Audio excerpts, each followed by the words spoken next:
Sugih diomong tangga, melarat diomong tangga. Urung rabi diomong tangga.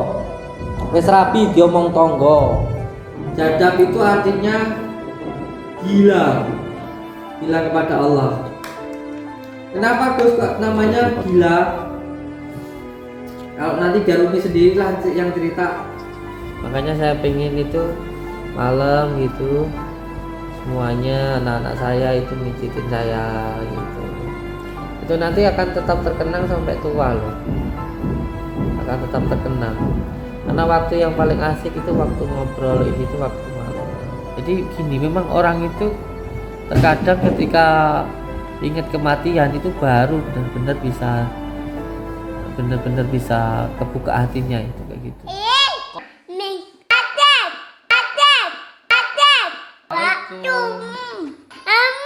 Warahmatullahi wabarakatuh.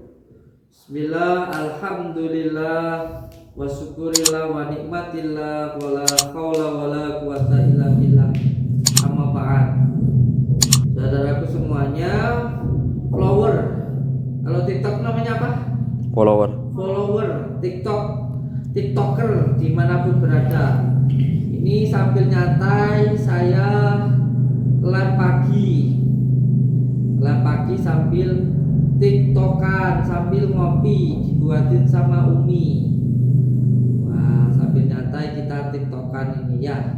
Selamat pagi semuanya saudara-saudaraku dimanapun berada. Nah, baik yang suka maupun yang tidak suka, semuanya saya doakan mendapatkan rezeki yang berkah, barokah, berlimpah dan selalu bertambah. Rezekinya bisa untuk ibadah, bisa untuk beli rumah, beli sawah, amin. Dan keluarganya sakinah, mawaddah, warahmah, mendapatkan keturunan yang soleh dan solehah. Dan yang belum menikah, semoga segera menikah, mendapatkan istri yang solehah maupun suami yang soleh. Yang penting tenan. Yang penting tenan, ojo nesuan. Kari Kang Tengu. Wah, Kang Tengu kasih hadiah. Terima kasih. Semoga rezeki panjenengan berkah, barokah, berlimpah. Saya nggak minta hadiah ya. Saya nggak minta, kalau ada yang ngasih ya monggo. Miss Ani Priang, siap, barakallah. Ini akun asli Gus. Ini akun TikTok asli saya. Namanya siapa sih akun TikTok ini nama saya? Samsudin Jadab. Jadab itu artinya gila. Gila kepada Allah. Kenapa Gus kok namanya gila? Kalau nanti Jarumi sendirilah yang cerita. Nanti Umi yang cerita. Saya itu dulu pernah ngamalin amalan sampai kayak orang gila. Nanti Umi cerita di apa namanya? Di channel YouTube-nya Umi. YouTube-nya Umi namanya Gus Samsudin Family. Jarumi sendiri nanti yang cerita.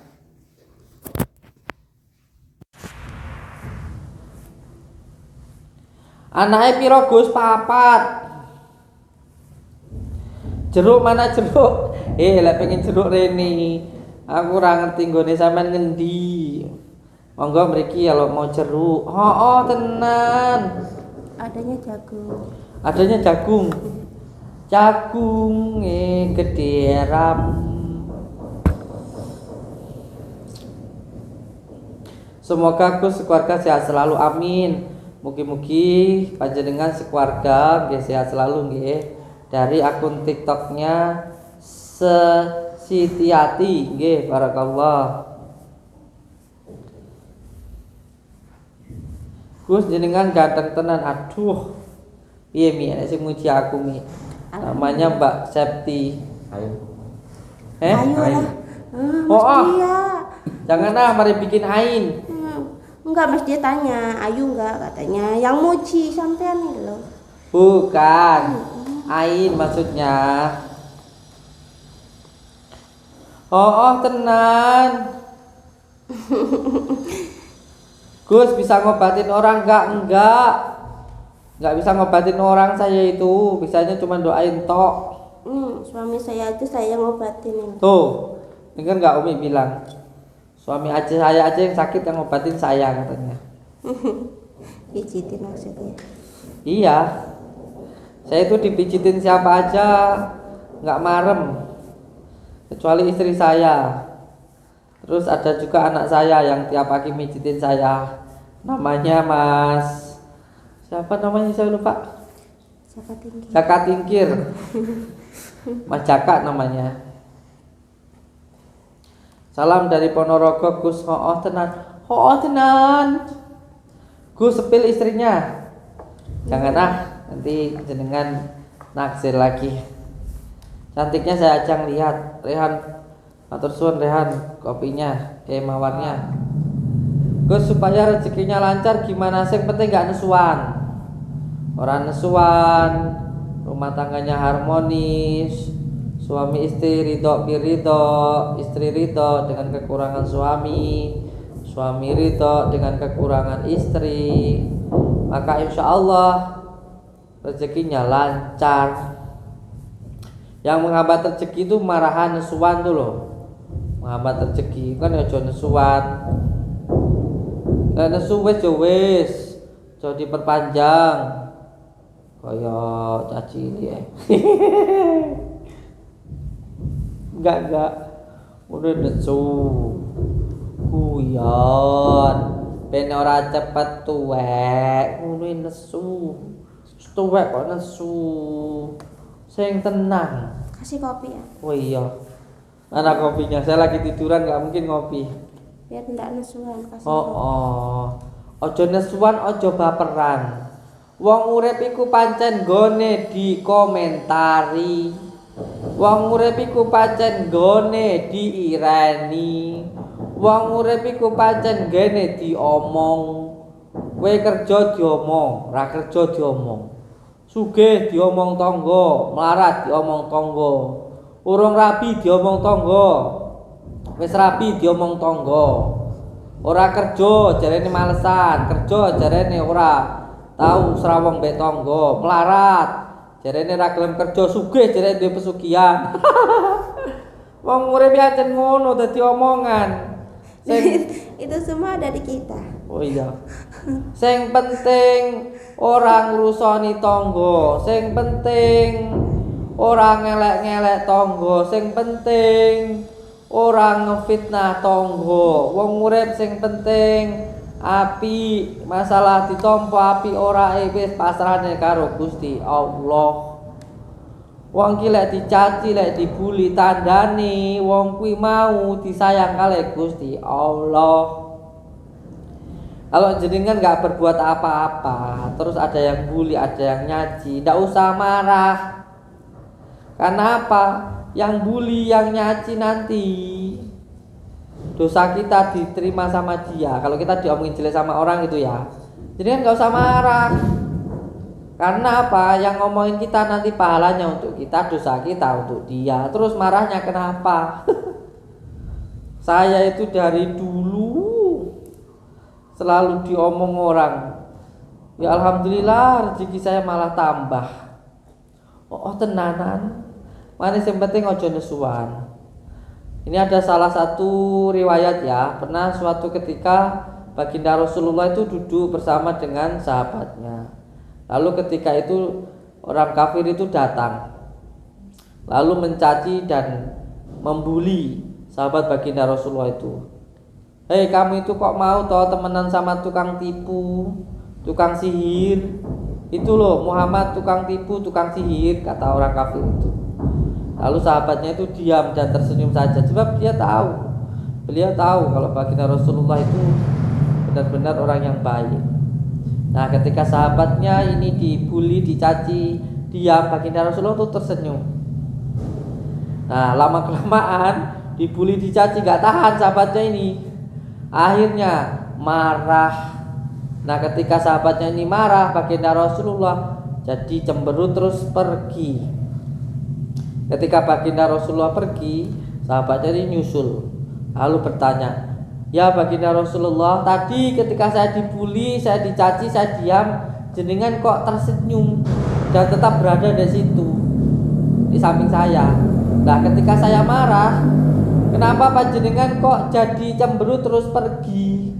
Lalu baginda Rasulullah menjawab, tadi ketika kamu dibully, dicaci, kamu diam, malaikat datang mendoakan kamu atas dasar kesabaran kamu, Allah menaikkan derajatmu. Ketika kamu marah, maka saat itu setan datang, malaikatnya pergi. Karena malaikatnya pergi, saya ikut pergi, kata baginda Rasulullah seperti itu. Makanya orang sabar itu barokahnya luar biasa. Banyak sekali manfaatnya.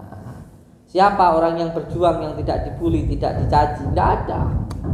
Pasti dicaci, dibully. Tapi nggak apa-apa, tetap lakukan kebaikan itu. Karena kebaikan itu untuk mencari ridha Allah. Untuk mencari ridha Allah, bukan untuk cari muka. Oh, tenan. Aduh. Yang penting jangan baperan. Ya sudah, untuk semua saudara-saudaraku, ini sudah 3.000 yang nonton. Tapi mohon maaf, saya tinggalkan dulu sebab istri saya dari tadi sudah ngajak untuk babu. Karena saya dari tadi malam nggak babu. Saya sudah hampir 3 tahunan ini lah nggak pernah tidur malam. Tidurnya itu pagi. Matur suwun yang sudah menemani semuanya. Terima kasih mawarnya, terima kasih hadiahnya. Saya tidak bisa balas apa-apa. Semoga Allah membalas semua kebaikan panjenengan. Semoga rezeki panjenengan semuanya, baik yang benci, yang membuli, semuanya, yang terutama yang berikan hadiah, rezekinya bertambah dan juga barokah, bisa untuk beribadah, bisa untuk pergi ke Mekah, ke Madinah, dan bisa buat beli rumah, beli sawah, dan beli mobil yang mewah, dan menjadi keluarga yang sakinah, mawadah, warohmah, keturunan panjenengan semuanya soleh dan solehah. Gak terasa live-nya tadi berapa jam? Udah 4 jam. 4 jam. Jam. Enggak, dari tadi jam 5. 5, jam 6, jam 7, jam 8, 3 jam. 3 jam. Saya baru lama ini, baru sekitar 3-7 hari ya. 5 hari, semingguan lah, tahu TikTok. Astagfirullah. Ini kenapa ini? Tangannya bengkok ini kenapa ini? Berarti jahil. Tangannya kok bengkok.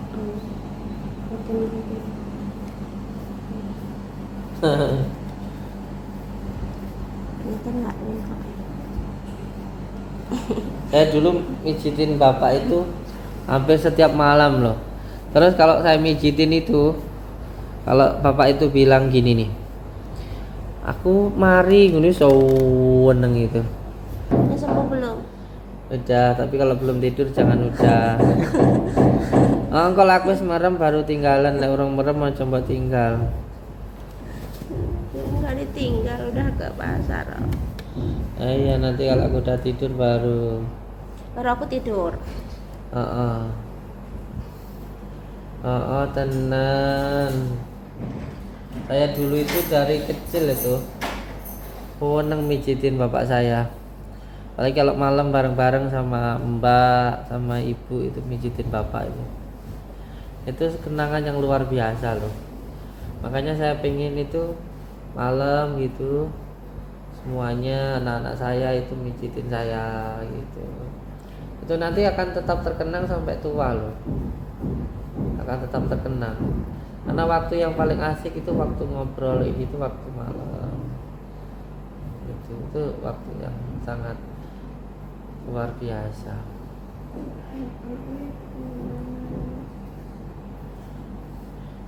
Tenan. Orang-orang tuh banyak yang nggak tahu kata-kata tenan itu yang. Emang apa artinya? Tenan itu kata tasawuf itu yang. Yang artinya itu tenan sing tenanan gitu. Maksudnya itu ya sing tenanan gitu loh, yang beneran gitu loh.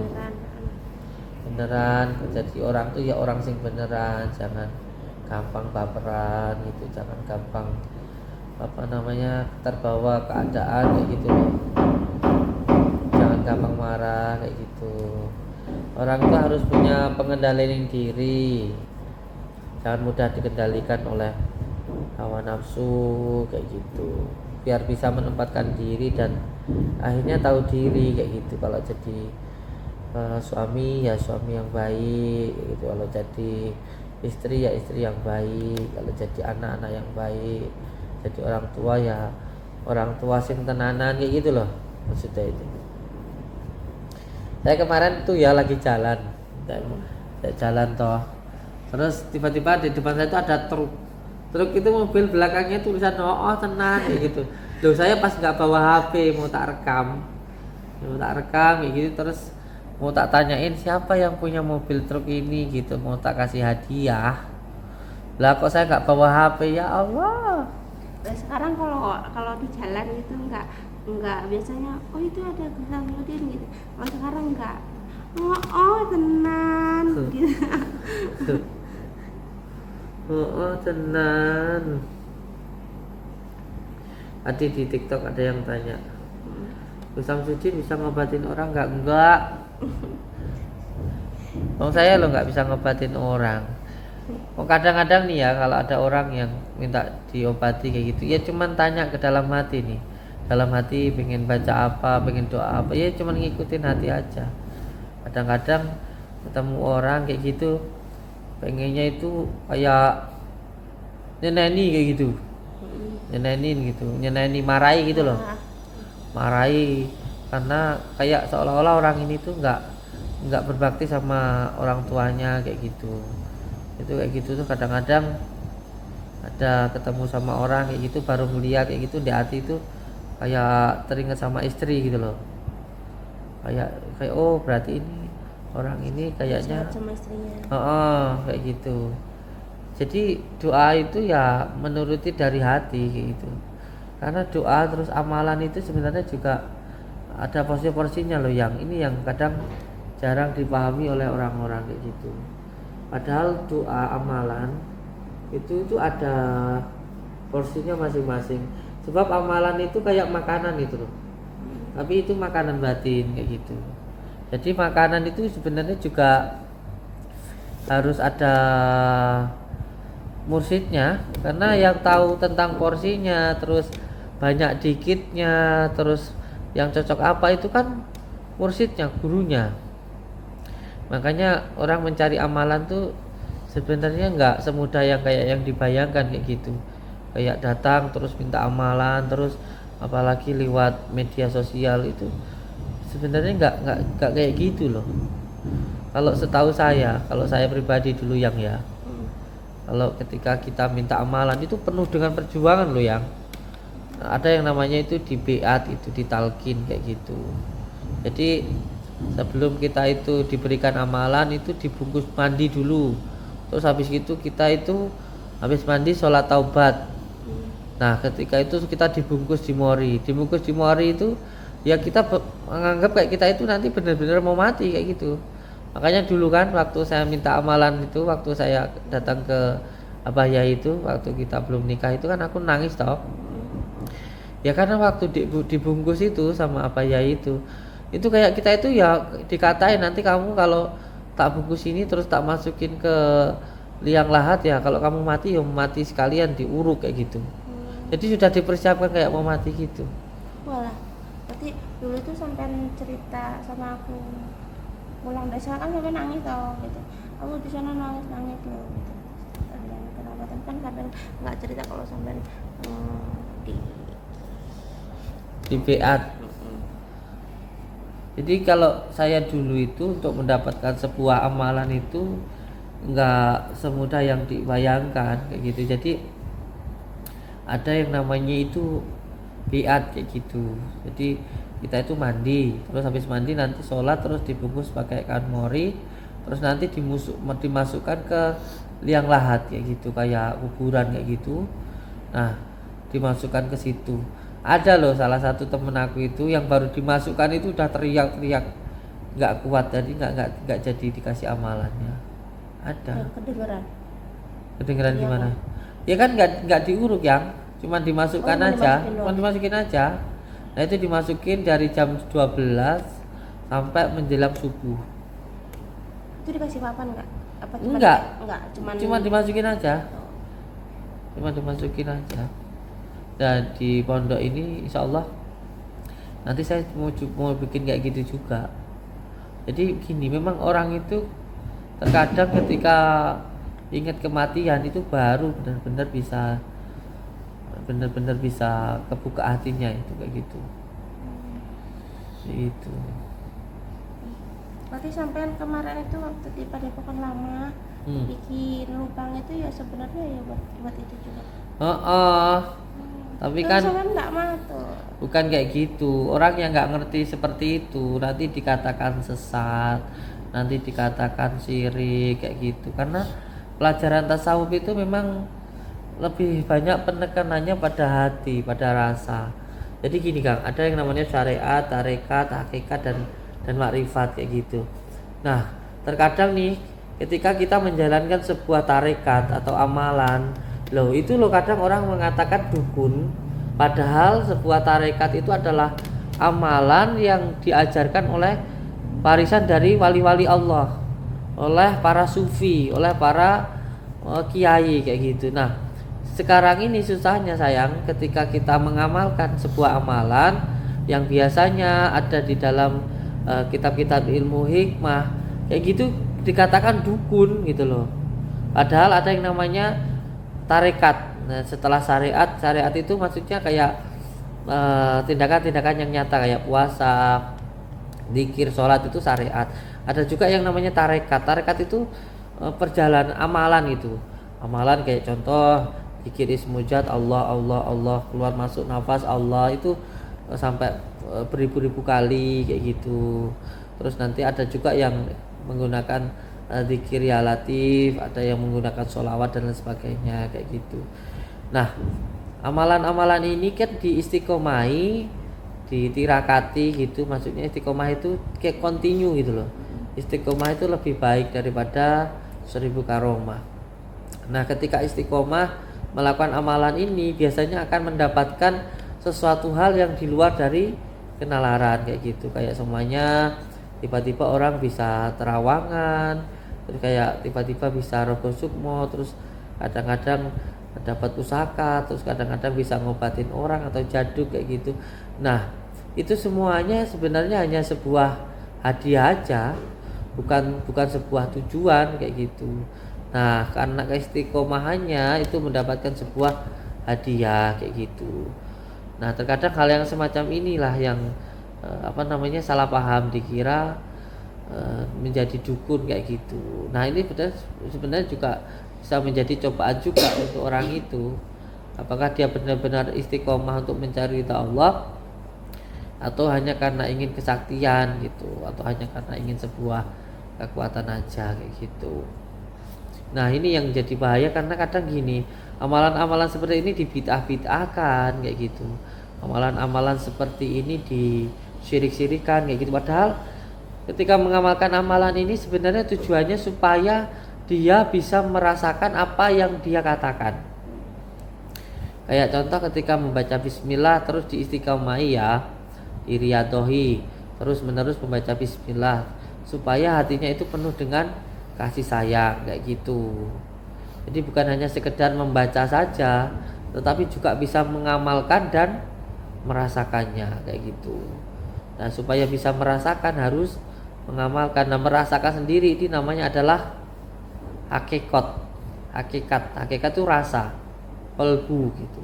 Jadi orang itu hanya bisa merasakan ketika dia itu sudah mengamalkan. Dan yang penting lagi gini sayang, ketika sudah merasakan jangan sekali-kali diceritakan atau ditunjukkan, karena nanti jadi salah paham. Orang nanti akan mengira itu sebuah penipuan, itu adalah sebuah kebohongan kayak gitu. Karena memang di luar nalar tadi gitu loh, di luar nalar kayak gitu. Nah, biasanya kan semacam hal seperti ini nanti jadi perdebatan kayak gitu. Makanya jarang yang ditunjukkan kayak gitu. Kalau berani menunjukkan berarti ya siap dikatakan orang gila kayak gitu, atau siap dikatakan penipu. Kalau sudah siap dikatakan penipu ya enggak apa-apa gitu. Dan kemarin saya dapat telepon dari kiai saya itu beliau nyampaikan ke saya kalau besok pengobatannya suruh pakai mainan tembak-tembakan tuh loh gitu sayang. Kayak gitu biar dikira orang gila mungkin sayang, memang udah gila. Sama tahu nggak maksudnya itu apa? Kenapa? Karena supaya nggak tertuju pada medianya. Karena ketika berobat itu yang mengobati bukan medianya maupun orangnya. Ini yang perlu dipahami ya. Syirik itu bukan hanya masalah kerisnya, masalah apanya. Orang berobat ke dokter ya. Terus kalau dia yakin yang mengobati itu dokternya, itu ya syirik sayang. Kamu makan yang kamu yakin yang mengenyangkan perutmu itu makannya syirik. Kamu kerja, kamu yakin memberikan rezeki itu pekerjaan kamu ya syirik. Jadi syirik itu bukan hanya masalah tentang bendanya saja, tapi hatinya lebih utamanya. Yang lebih penting itu hatinya. Kalau kamu berpikir semuanya ya, dengan yang menghasilkan rezeki kamu itu kerja, banyak kok orang yang kerja nggak dapat rezeki malah bangkrut, ya nggak? Orang udah kerja malah namanya dagang malah bangkrut, itu kan ada. Jadi penting untuk dipahami kayak gitu. Nah, menjelaskan seperti ini harus hati-hati sayang, karena nanti bisa salah paham kayak gitu. Padahal amalan-amalan seperti ini tujuannya untuk mendekatkan diri kepada Allah Subhanahu wa taala kayak gitu. Ya, yang penting kayak gini aja. Setiap orang yang datang yang penting kita arahkan untuk memperbaiki sholatnya. Kalau orang pengen baik hidupnya, maka yang pertama dia harus memperbaiki sholatnya kayak gitu. Yang kedua, orang itu kalau pengen hidupnya baik maka harus diperbaiki sholawatnya, istiqomah. Yang ketiga, birrul walidain kayak gitu. Yang ketiga, nanti baru yang keempat, bagaimana dia menjaga rumah tangganya, gitu aja. Oke. Aku nanti kalau udah babuk baru ditinggal ya.